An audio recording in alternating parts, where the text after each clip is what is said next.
Welcome everyone, and the topic of today's discussion is nucleides. Whenever the word nucleide is used, basically it refers to the nucleus. And when we talk about the nucleus, actually we talk about the number of protons and number of neutrons.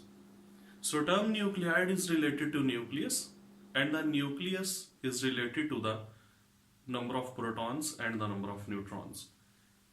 Basically, nucleides are those entities, those species that have some special features in their nucleus. And the special features mean that they have some similarities in their nuclei, while the difference is also present within the nucleus. So similarity within the nucleus and difference is also present within the nucleus. And these similarities and differences are actually related to the number of protons and the number of neutrons. Nucleoids, broadly speaking, there are three types: isotopes, isobars, and isotones. We will discuss them one by one. So let's start our discussion from the isotopes. The word isotope is basically derived from the two words iso means same and topos mean position. So the word isotope literally means same position, same place. Where same place? That same place is in the periodic table. Isotopes share only one place in the periodic table. Now we must think that the periodic table is made depending upon the atomic number of the elements, the modern periodic table. When we say that isotopes have same place in the periodic table, they can have same place in the periodic table only if they have same atomic number, means same number of protons in their nuclei. So isotopes are the atoms of the same element having same atomic number but different mass number. So isotopes have same atomic number but they have different mass number, and they are atoms of single element. For example, carbon has three isotopes: 612, 613 and 614. They have same atomic number 6, and this 6 basically refers to the number of protons. So they have same number of protons in their nuclei. But that 12, 13 and 14 is the mass number. And when we take the difference of the mass number and atomic number, it comes out to be the number of neutrons. So in case of carbon 6, 12 minus 6, there are 6 neutrons. 13 minus 6, here are 7 neutrons. And in this case, 14 minus 6, there are 8 neutrons. So we can also define the isotopes in another way, that isotopes are the atoms of one element that have same number of protons but different number of neutrons. Now look at this. The same number of proton mean this is the similarity within the nucleus, but the different number of neutrons mean this is the difference which also occurs within the nucleus. So similarity within the nucleus, difference within the nucleus, that is basically what the nucleides are all about. There is another example that neon has three isotopes: neon 20, neon 21 and neon 22. I have written the isotopes of carbon and neon in different fashion because these are the two ways to write down the isotopes. 612, 613, 614, this is one representation, and another way of the representation is neon 20, 21 and 22. In the second way of representation, in this one, only the mass number is mentioned but the atomic number is missing because the atomic number is same. What are the similarities and differences between the isotopes of an element. Because they have same atomic number, means they have same number of protons. So the number of protons in a neutral atom always equal to the number of electron. They will also have same number of electrons. Because they have same number of electrons, so their electronic configuration will also be same. And you must have an idea that the chemical properties are related to the electronic configuration of an atom. If the electronic configuration is same, it simply means that their chemical properties are also same. Now, what are the differences between the isotopes? The first difference is in the physical properties, and especially those physical properties that are related to mass. And what are those physical properties which are related to mass? They are melting point, they are boiling point, and so many others. Density.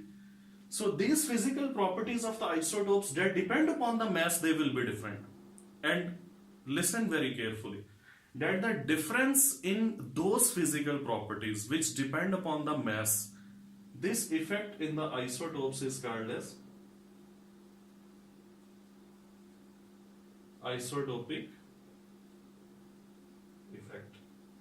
What is isotopic effect? The difference in the physical properties of the isotopes due to difference in mass, that is called as the isotopic effect. And this isotopic effect has many important applications which are beyond the scope of this lecture. The second difference is in the number of neutrons, as I have calculated already. The third difference is in the natural abundance. For example, the carbon 612, it is almost 98.8% in the nature. Similarly, then carbon 13, that is very less, and carbon 14, it is even in the lesser amount. So this percentage of each isotope that occurs naturally, it is called as its natural abundance. And the natural abundance of the isotopes, that is also different from each other. Another very important difference is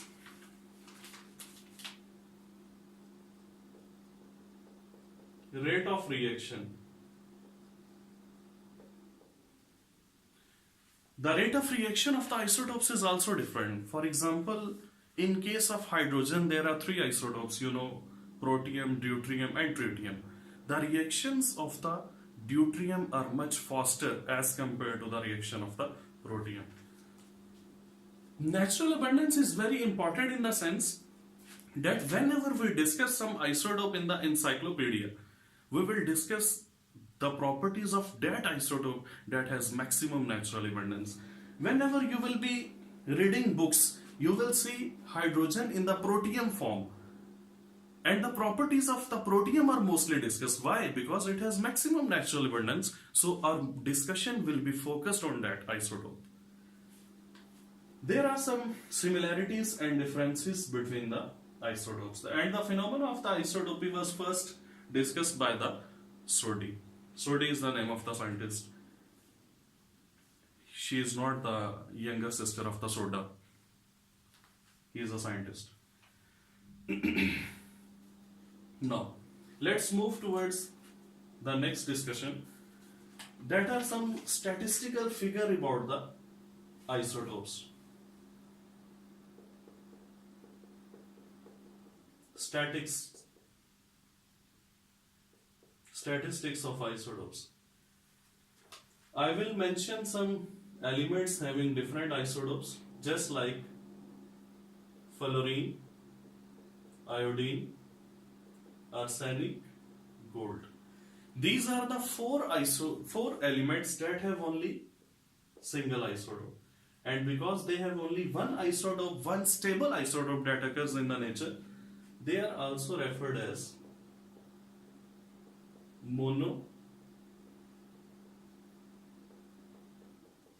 monoisotopic elements. We discussed these four monoisotopic elements, but overall in the periodic table there are 26 elements that are monoisotopic. Now the elements like chlorine and bromine, they have two isotopes, carbon, hydrogen, oxygen and neon. they have three natural isotopes. Sulfur. Sulfur has four naturally occurring isotopes. Similarly, there is a list that nickel has five isotopes.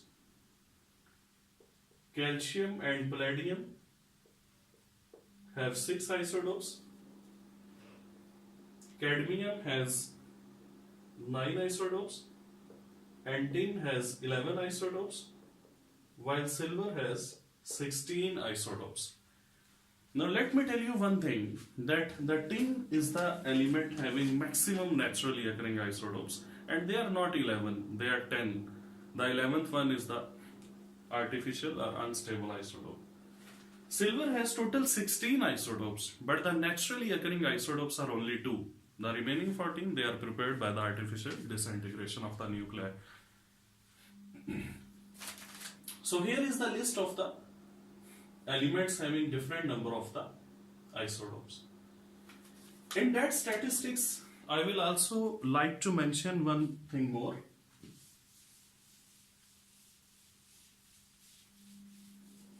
And that is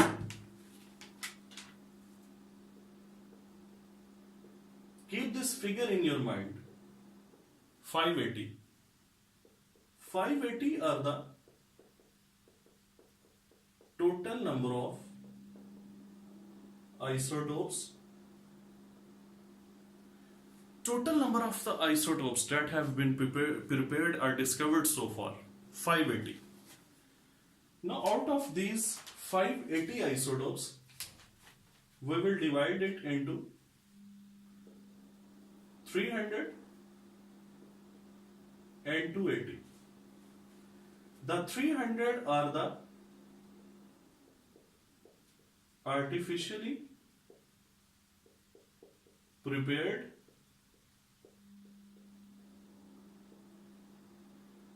radio isotopes.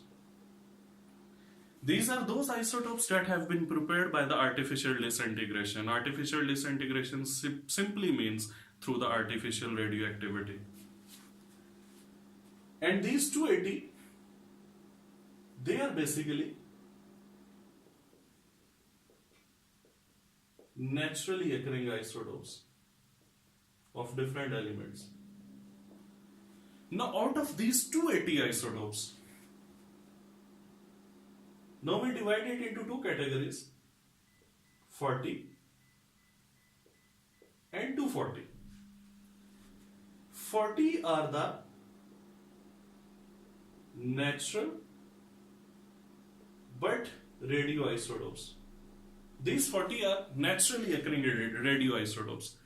So if we are asked that how many total number of radioisotopes are there, that will be 340.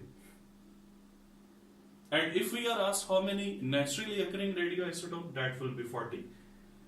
And the artificial radioisotope, that number is the 300. Now 280 are the stable isotopes. When I say that 240 are the stable isotopes, it simply means that these are not radioactive at all. Let's divide this 280 into another category. 154, 126. Now 154 are those isotopes that have even atomic number and even mass number. But 126 are further divided into three categories. These 126, they are further divided into the three categories. One, having even atomic number but odd mass number. Second, having even mass number but odd atomic number. And the third category is the one in which both atomic number and the mass number are even. I will like to give some examples like hydrogen 11, Hydrogen 1 means its atomic number and mass number both are odd. So it is having both odd. 126 isotopes that belong to the third category, either A is odd, Z is even, either A is even, Z is odd, or both are odd. So that means these 126 can be further classified into the three categories. Now these 154 are those that have both. 154 are those that have both A and Z even. Out of these 154, now we will further divide it into 5. And what are those 5 and why they are very important? Actually, those 5 are, these 5 are oxygen 860, magnesium 1224, silicon 1428, calcium 2040, iron 26 and 56.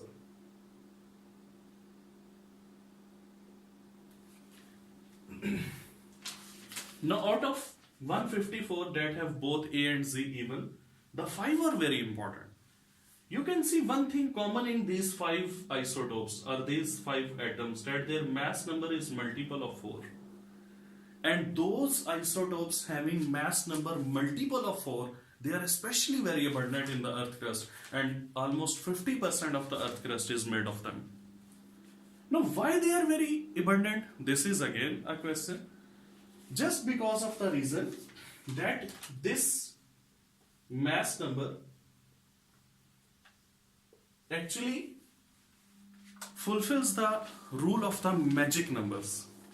Those isotopes that have magic number, that is, the magic number is related to the number of protons and the neutrons.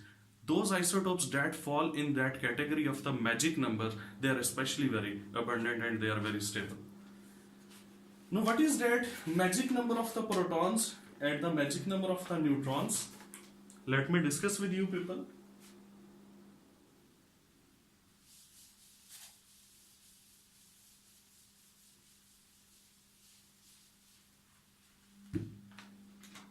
Proton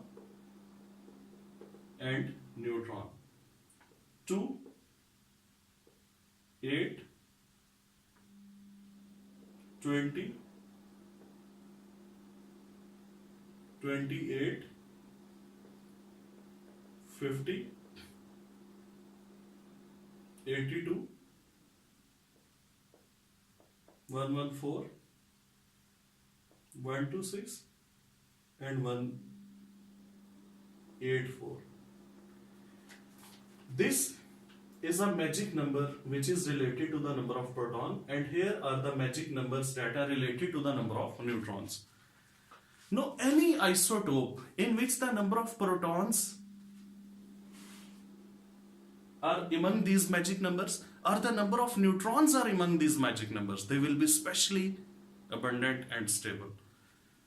And if there is an isotope having number of proton among these numbers and number of neutron also among these number, that will be having double magic number. So 16, how many proton are there? 8. It falls in this magic number. How many neutron are there? 8. It also falls in this magic number. So it is having double magic number. It will be especially abundant and stable. Similarly, calcium 40, 20 and 20. It is also having double magic number. And similarly, you can test the others. But there is not even a hard and fast rule that every isotope that will be having this magic number, it will be specially abundant, but it is in the most cases. As you know, in the sciences, the hard and fast rules are very rare because exceptions are always there. So, why these are especially stable and abundant? Because the number of protons and number of neutrons in these isotopes, that falls in the magic number of the protons and magic number of the neutrons, either in the two or either in any one of these. Now people ask me that why Those isotopes having even atomic number and even mass number, they are especially very abundant and very stable. The answer is very simple, that whenever the number of protons or number of neutrons that will be even, they will be paired in the nucleus. And when they will be paired, they will be highly stable. Because when the proton or neutron, they are unpaired, they are easily excited, and this reduces the stability. Now let us move towards another section.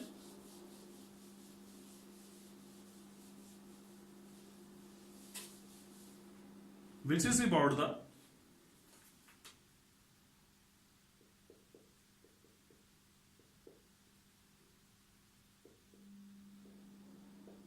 stability of isotopes. Keep in mind that those isotopes that have, or those atoms, isotopes are basically atoms, that have atomic number less than 20, they will be most stable when neutron proton ratio will be 1:1. Means those isotopes that have equal number of protons and equal number of neutrons, they are most stable, but the restriction is that their atomic number should be less than 20.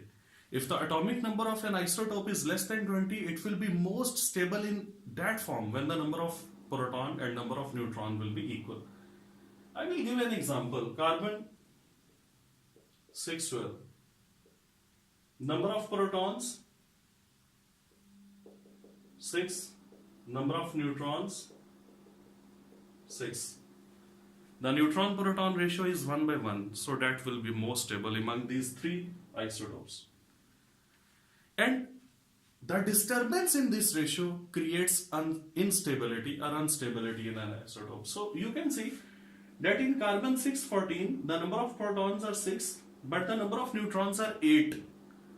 So the ratio is 8:6, and if you will simplify it, it will deviate much from this 1:1 ratio. That's why the carbon 614 is unstable.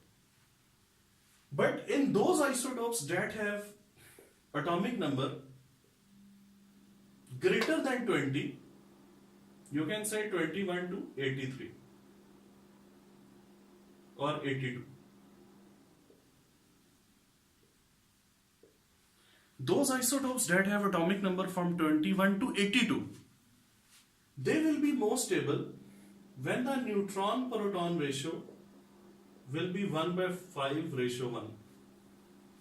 Now it is surprising that if isotope has atomic number less than 20, neutron proton ratio should be 1:1.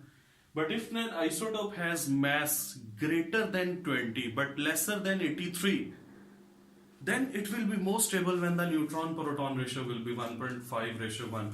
This ratio indicates that the number of neutrons should be greater than the number of protons. Why?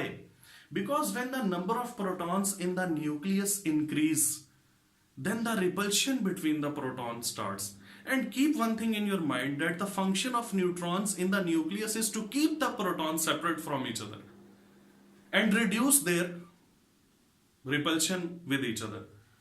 When the number of protons that will increase, because the atomic number is greater than 20 and the number of proton will gradually increase up to 82, then greater number of neutrons will be required to keep them separate and to reduce the repulsion between them and to make the nucleus stable.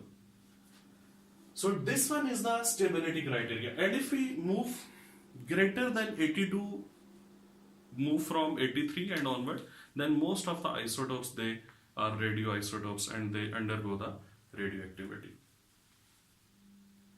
Now those isotopes that have mass number less than 20, whenever they decay, most of the times their decay will be the beta decay. Just like carbon 614, when this carbon 614 will decay, It will decay into nitrogen 714 and beta rays are produced. These beta rays are actually electrons, and these are not those electrons which are present in the outer shells of the atom. These are the electrons which are produced by the disruption or decomposition of the neutron within the nucleus. So these are those electrons which are produced by the decomposition of the neutron, because whenever a neutron decomposes, one proton, one electron and one neutrino is produced. So these are those electrons which are produced from the decomposition of the neutrons. These are not those electrons that are revolving in the shells of an atom. But when the carbon 614, one neutron will decompose, it will form beta particle, mean electrons. It will form one proton and it will form one neutrino. Now, neutrino is not important to us because it is not a fundamental particle. These electrons, they will make the beta rays, and you can see one proton is increased, and this proton is produced by the decomposition of the neutron within the nucleus of the carbon 6. And when one proton will be increased, atomic number will also be increased from 6 to 7.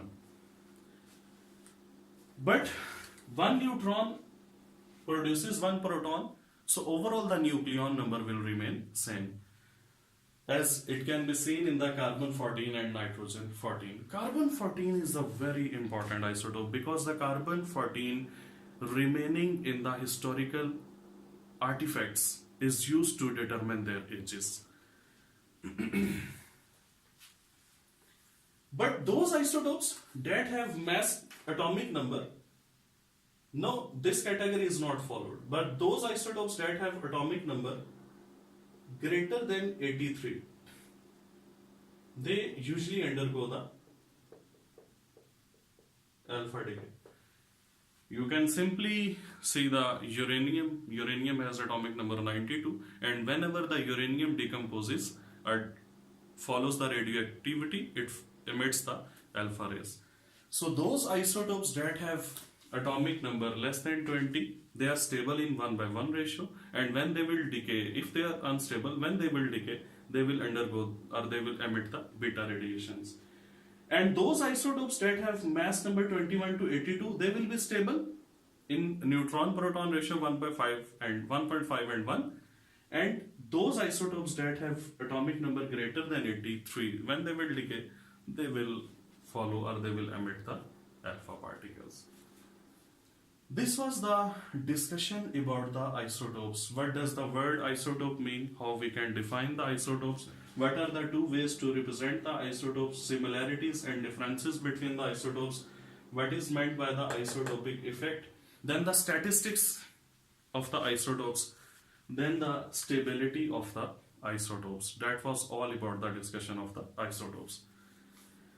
Now let's move towards the second type of the nuclides. And the second type of the nuclides are actually the isobars. Now again, word iso means same, and bar is from baris, which means weight. So actually when we say that isobars means equally heavy. And isobars are not the atoms of the same element, but they are the atoms of the different elements that have different atomic number and same mass number. For example,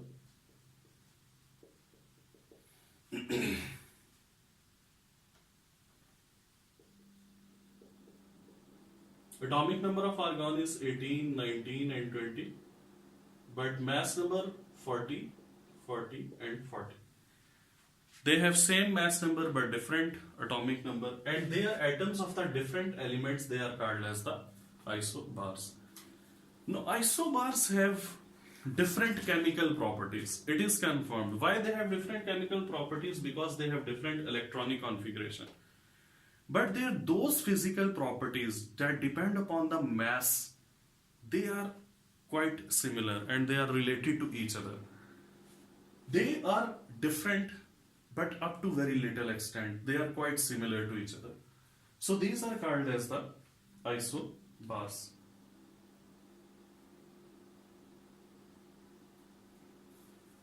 Now the third category, that are isotones. Isotones are those atoms of the different elements that have same number of neutrons. If the number of neutrons are same, then they are called as the isotones. For example,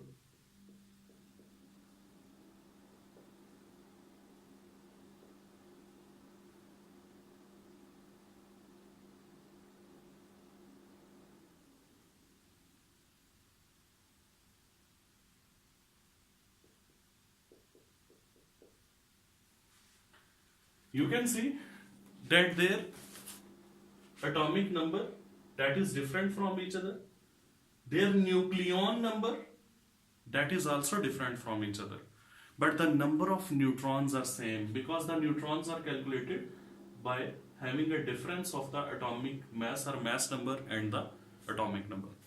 So 14 minus 6 that equals to 8, 15 minus 7 equal to 8, 16 minus 8 that also equals to the 8. So these are actually the atoms of the different elements, that have different atomic number, different mass number, but same number of neutrons. And what's about their chemical and physical properties that are totally different from each other? So their chemical and physical properties are different from each other. These are the isotones, the third type of the nuclides. Now, after having discussion of the nuclides, I hope so that the idea of the isotopes, isobars, isotones, their comparative physical and chemical properties, that is quite clear to you people. Keep one thing in your mind, that isotopes are the atoms of the same element, but isobars and isotones are the atoms of the different elements. Now let's move towards another very important discussion. But you will have to keep in mind one thing, that this discussion of the nucleids is over now. Now I am just introducing two terms to you people which are again very common in chemistry.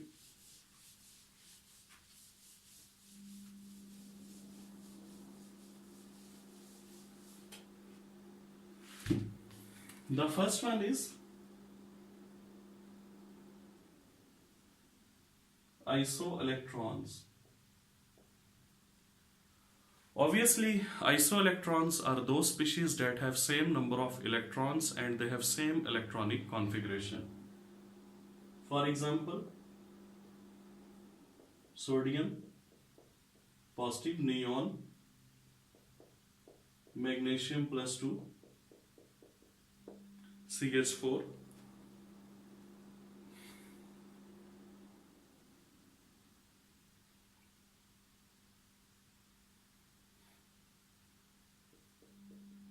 H2O,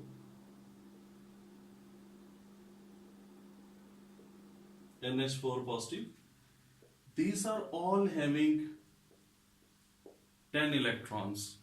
So these are called as the isoelectrons. Now there is another term, but these isoelectrons are not nucleoids. That is just another important term in the chemistry that I am discussing with you people. The topic of the nucleoid was over when we discussed the isotopes, isobars and isotones. That are isoesters. Now isoesters are those species that have same number of electrons and also same number of atoms. Listen to my sentence very carefully, that all isoesters are isoelectrons because they have same number of electron. But all isoelectrons are not isoesters because there is another condition of for being an isoester is that there must be equal number of atoms. Now let us discuss some example of the isoesters. Cn minus N2 CO NO negative. Look, first of all, let's calculate the number of atoms. 2, 2, 2, 2. The number of atoms in these four species, that is 2, mean they have equal number of atoms. Now let us calculate the electrons in them. 6 electrons in carbon, 7 electrons in nitrogen makes 13. Minus 1 mean add another electron, it will make 14. 7 plus 7, 14. 6 plus 8, 14. 7 plus 8, that will become 7 and 8, 15. So here must be positive sign. It will become 14. So these are the four species that will be called as isoesters of each other because they have same number of atoms and they have same number of electrons. So the isoesters are also isoelectrons, but all isoelectrons are not isoesters. In this lecture we have discussed four important concepts.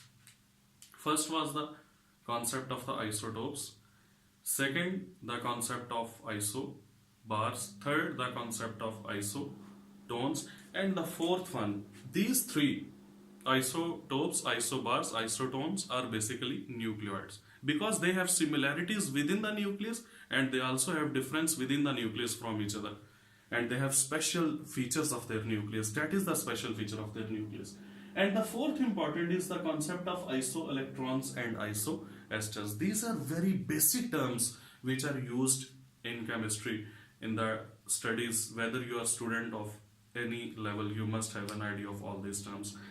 I hope so that the idea of all these terms is quite clear to you people. Thank you so much. Allah Hafiz.